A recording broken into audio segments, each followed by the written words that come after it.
started. So let's jump right into it. It's the second time at this conference. I was here last year. Didn't do much. I was just hanging out. But this time I get to talk about my work.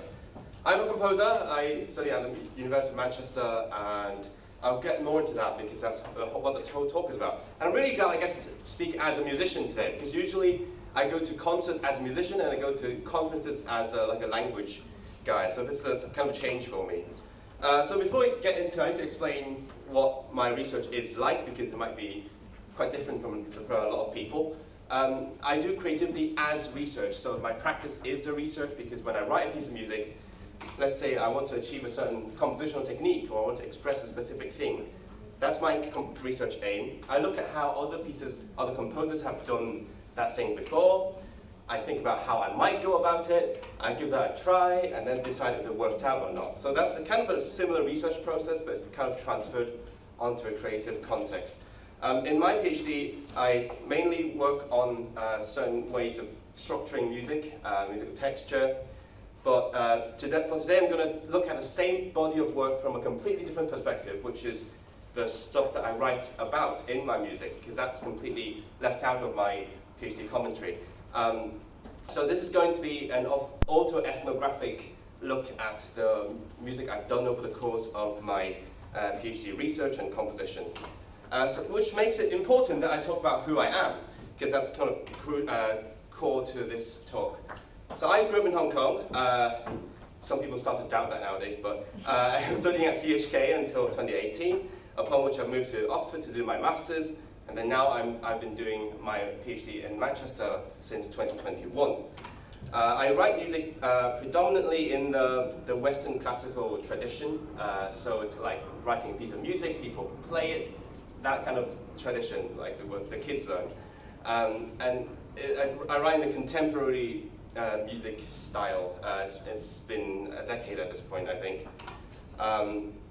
Between my master's and my PhD, I did an opera related to Hong Kong things in 2019. Not going to go into what that is, but so that was during master's, and then afterwards, during lockdown, I did a documentary film soundtrack, also on a similar topic. And I haven't left Europe since 2020, which is kind of wild, except I went to North America this February, but otherwise, basically, the point is I haven't been to Asia for half a decade. And I noticed one thing about my brain. Whenever I go into a flow state, like for example, when I'm doing something mundane, transcribing, or like editing a podcast, I don't know if your brains do this, but what my brain does is it starts to wander into places I've been to, whether it's parts of Hong Kong that I haven't even thought about for ages. Like this weird little detail, one corridor in a certain part of Hong Kong that I've been to once, or certain places that I've visited around the world. And then when I look at my work, I realize that that's kind of what I do in my music as well. Because even though I didn't plan it, once I look back at the music I've written over the past 4 years, I realize they all connect to this theme of memories of places that I have been. That's why I want to do like a survey of different kinds of things I've written about over the years.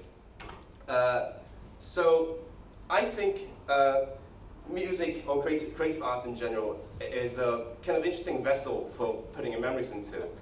I will focus on music, because that's my thing, because it's not like an account of history. It's not like, oh, this happened, that happened. It's far from that, because it is so personalized. I decide what I want to write about, and then also the music is more about how I feel about those things, the places and experiences, and it's also open to interpretation, because when you hear the music, most of my music has no text. There's something with text in it, most of it has no text, so there's no correct way of interpreting my music. So when you see the title, even if you hear about what it's about, and then you listen to music, you might interpret it in a completely different way. And obviously music also, in my tradition anyway, we pass it down through the scores so that this memory is sort of embodied in something tangible. So music is really vague in general in this tradition, but at the same time, there was one quote I saw one time. I don't remember where it's from, but I think it might be about Felix Mendelssohn's Songs Without Words. But but that really stayed with me. It says music is sometimes more specific than language. Because even though music cannot describe exactly what it's talking about, in terms of expressing feelings, it could be extremely specific. Like, how do I feel about this experience that I've had? Listen to this music, that's how I feel about it. I can't really put it in words. So that's kind of the way I'm looking at it. I want to talk about, very superficially, certain other composers have done similar things in the past. On the left is Chopin. He is from Poland. He moved to France because of various social political reasons. And a lot of his music is closely tied to his homeland of Poland, including most famously some Polish dances that he wrote, and also certain themes in his music. And on the right is Franz Liszt. He's Hungarian. He didn't have the same problems that Chopin had, but he also did a lot of traveling, especially in his set of work, Années de Pèlerinage, or Years of Pilgrimage. He did lots of traveling, basically a travel KOL, right? So he wrote a lot of music related to the things that he'd seen, or the poems he'd heard, or the scenery has been, like stories that he's heard. So that's kind of what I'm looking towards when I write my memory. So memory is in my music in multiple ways. For one, the things I write about, that's kind of the core here. I draw a lot of inspiration from what I know from my past and my own hometown. There is a lot related to language because I am also quite passionate about Cantonese. I once proposed to build like a harmonic system based on Fred Lairdale's composition and cognition, and that would take into account like the statistical frequency of tone pairs in Cantonese. I would use that for harmony, but I haven't done that, so that's for later. But there is some language things in here as well. And then last but not least, the third thing is what I'm actually doing in my PhD, devising ways of structuring music connected to my experience of Hong Kong, especially the urban density and big contrasts between the urban densities. But today we're going to focus on the first one, because I want to look at my relationship towards my identity and the fact that I no longer consider Hong Kong my home because I haven't been there for ages. So I will be playing some music, so that's why I'm trying to speak fast so that we can go to the music part, right? There will be some snippets, and if you want to hear more, you want to learn more, you can come to my YouTube channel or you can ask for it afterwards. So let's get into it. There are three main themes I'll be talking about in this talk. The first is place. So Hong Kong is a city of dramatic contrasts, and in many ways, right? One of the ways that really captures my attention, as I mentioned, is the vast differences in urban density. Because you have the dense city centres, and then you can walk towards the seaside, the riverside, and it's almost like a different world. This is not particularly sparse, but that's where I grew up next to. So that's my reference point. Of course, if you go even more out there, go to Lama Island, you see a completely different place, right? So I wrote this piece, Wunhua, which means like the cinema changing the films on show, based on the vastly different sceneries that you see around different parts of the city. So in preparation for this piece, I actually got my sister to go out to the world and give me some sound inspirations. Go into a soundscape and record something for me. So, play. I'm sure you're all very familiar with these sounds. Okay, what about this?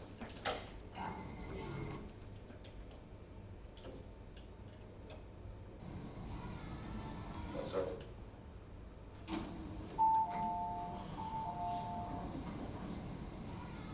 And then the whirring of the rails. Yeah. So that was a first foray into putting real-life soundscapes into my music, and I'm sure you will see them right away, or hear them.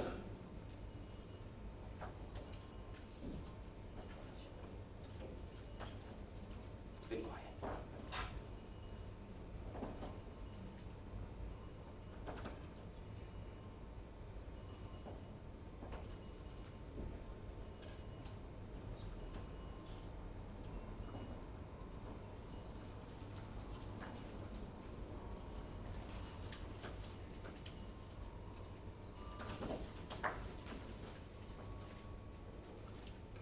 louder? But that's fine, I can go on for now. And then another part of the same piece.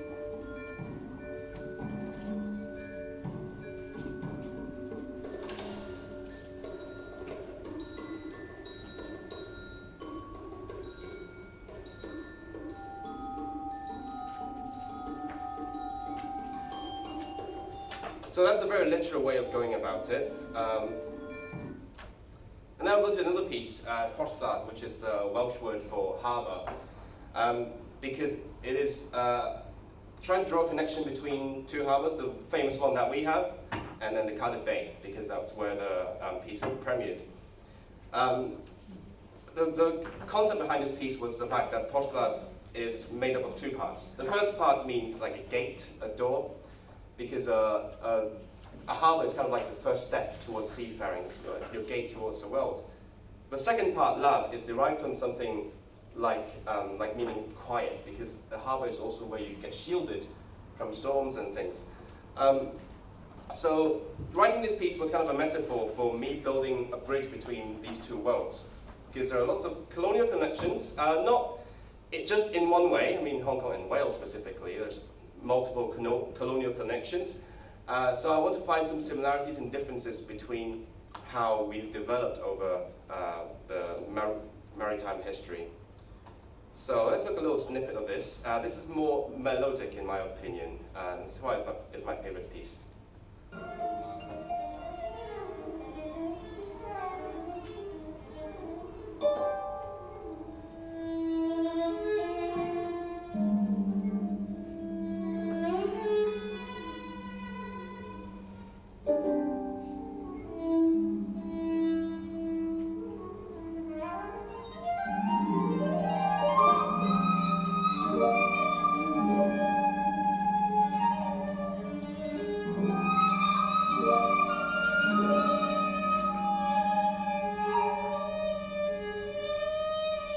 So that's a less literal way. It's more focused on the themes of in and out, like going outwards, going inwards. And that's how I structured this piece. And the last one related to place is the dearest to me in terms of thematic material, because that's where I grew up. So I wanted to write about the Shingwen River, which goes out towards Tolo Harbour. And the focus of the project was to devise different compositional techniques to show these different geographies around. That includes the source, the upstream, where it's like narrower and like it's between lots of high buildings and also on top of lots of trees. And the middle parts where I felt like it was more bumpy, because there was more like jagged infrastructure, buildings. So I felt like the river was going against the current in a metaphorical way, not a literal way, because that's impossible. The third is where I went to uni, so that's the hills next to the harbour, and that's also where you get the nice views of it. And last but not least, there is one part that's sort of a recap, and where it opens up drastically towards the sea. So that's how I structured my piece. There were 4 movements, very different but also all connected by certain motifs. We're not going to play that now, but you might have noticed that I've used a lot of idioms in the titles, and that sort of smoothly segues towards the second part, which is cultural elements that I grew up from.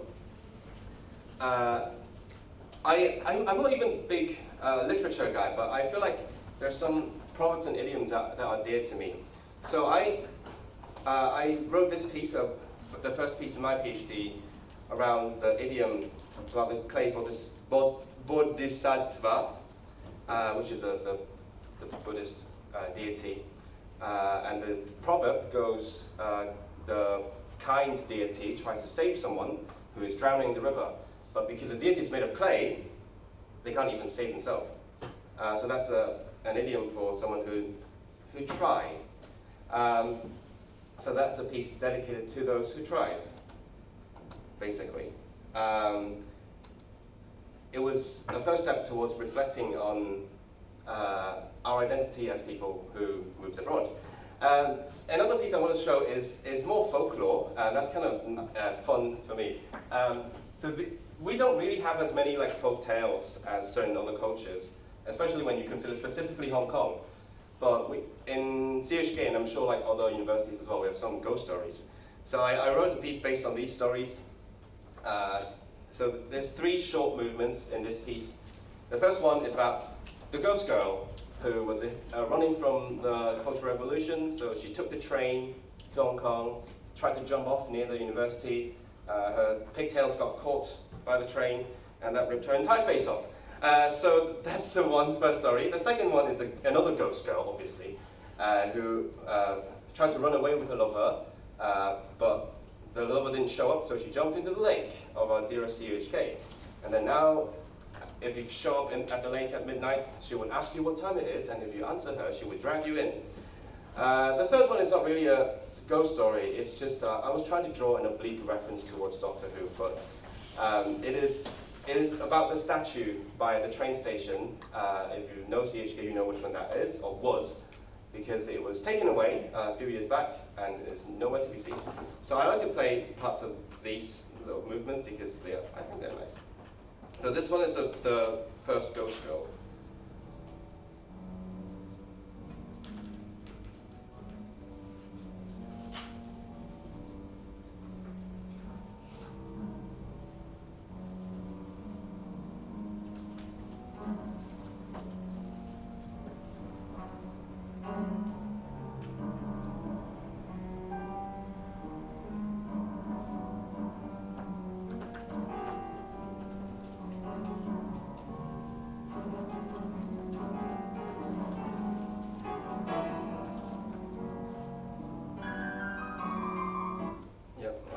This one is a much calmer movement.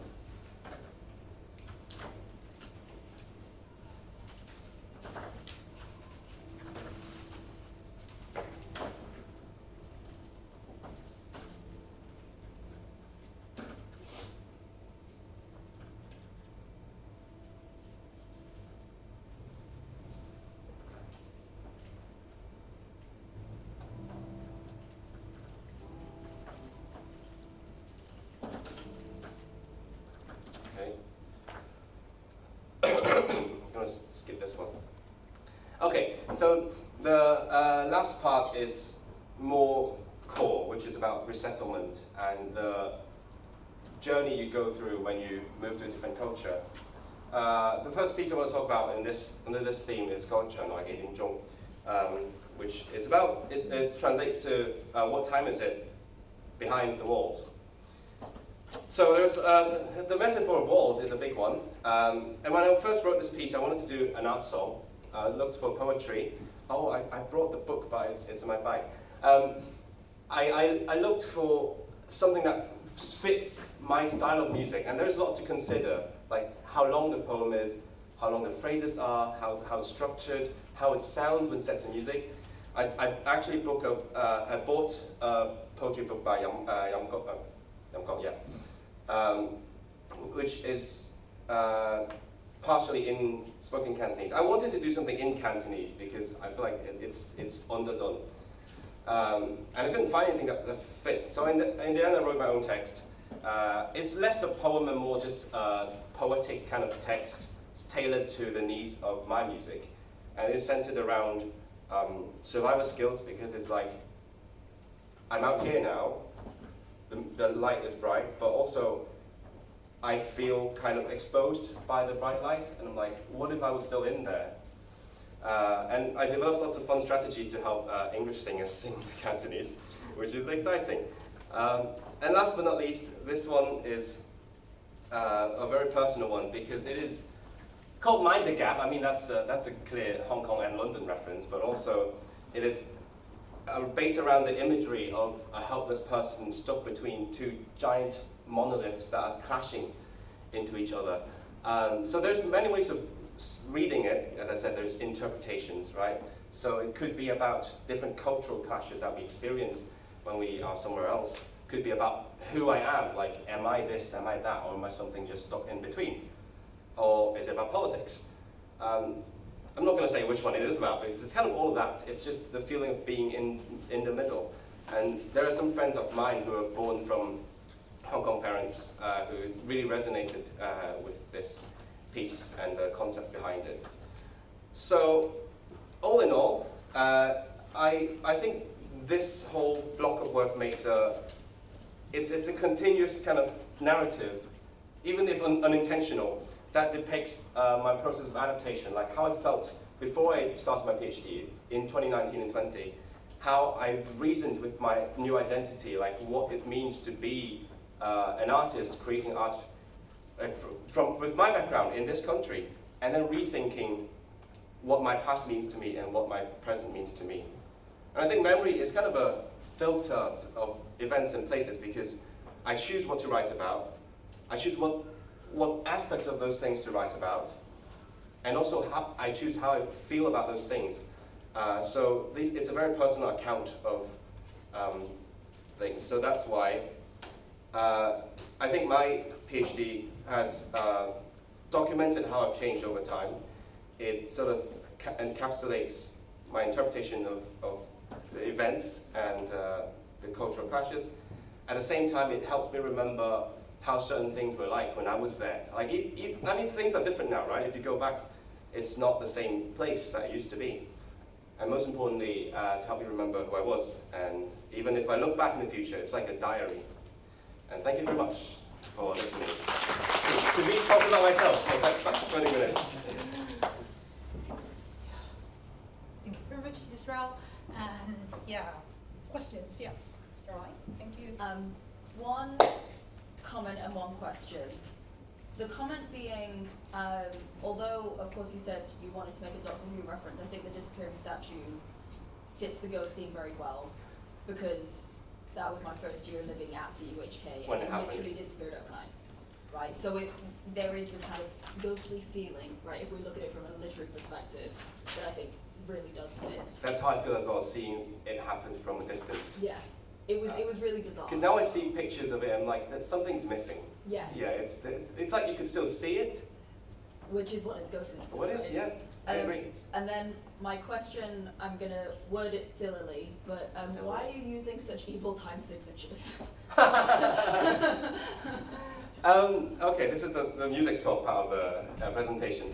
I base my time signatures around the music itself. So if I started with simple time signatures, I would be tempted towards fitting the music neatly into those bars. I mean, I wouldn't be obliged to, but I would be tempted to. So I always write the music first, and then put the time signatures in a way that best helps the performer interpret the music. Mm-hmm. But it's not intentional. It's not like I make it complex. Thank you. Caroline? Thank you. It was really fascinating what you talked about. I listened on the way in this morning to an interview with Horatio Clare, who's just published a book called We Came by Sea, Stories of Greater Britain, and he was trying to promote the voice of migrants in what has been quite a nasty climate, frankly, over the last few years. And he was talking about the ways of signalling and signposting all of the great things that are happening. And I'm wondering if you've been using your music in a way to kind of talk in a racial justice way with communities, either at school levels or intergenerationally, and how that's worked out for you in using that, if you have. That is an issue that is very dear to me. I think a lot about these issues relating to equality and just, yeah. But I had a phase where I did music that was quite literal, as evidenced by the opera that I did. And then I decided it's not the way to go, because if something is specifically about one theme, you're trying to make one point, it ages horribly. I mean, even now when I look back at my opera, I'm like, yeah, that doesn't feel right. I mean, you could see the symbols in the opera. So instead, it's a lot like the Cantonese opera that we talked about earlier. I'd rather talk about things that are connected to what I want to express rather than express that directly. So for example, I write about places I've lived, but that's just the theme of the music, but at the same time, deep down, it is trying to express the fact that I feel differently about those places now.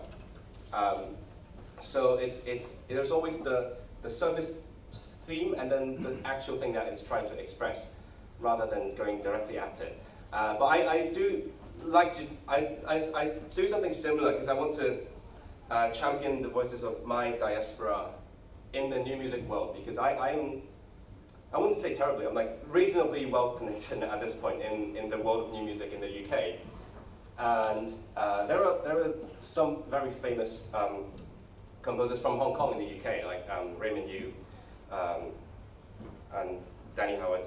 But I was wondering what if there is sort of an organization representing who we are within this world. So I started an ensemble called The Flock. It is a derivation of mispronunciation in Cantonese. There was one time we were having a meeting, and then someone said "Jokokai," and then we made it the name of the ensemble. So it is an ensemble where composers play each other's music, because I feel like composers don't have enough opportunities to play. But at the same time, so far it's been mostly people in my community trying to represent our voices and how the different ways we feel about living here. And so it's based in Manchester. We've done not much so far because I've been busy with my PhD, but I do hope to continue that work moving forwards. Well, it's always fascinating to hear composers talking about how he conceived his composition. It's fascinating. Thank you very much. Since you mentioned your opera, my curiosity is on what language do you use in your opera? Well, that's a very good question. I would have loved to use different languages, because I'm a very big opponent of having a default language in any sort of situation. But for practical concerns, because that was an opera produced by Oxford students. I was with the Oxford Contemporary Opera Society. I'm not sure if it still exists, but maybe not. So it was in English. But I worked with a Hong Kong poet, a friend of my sister's, who helped me write a libretto to express the narrative that I was trying to go for.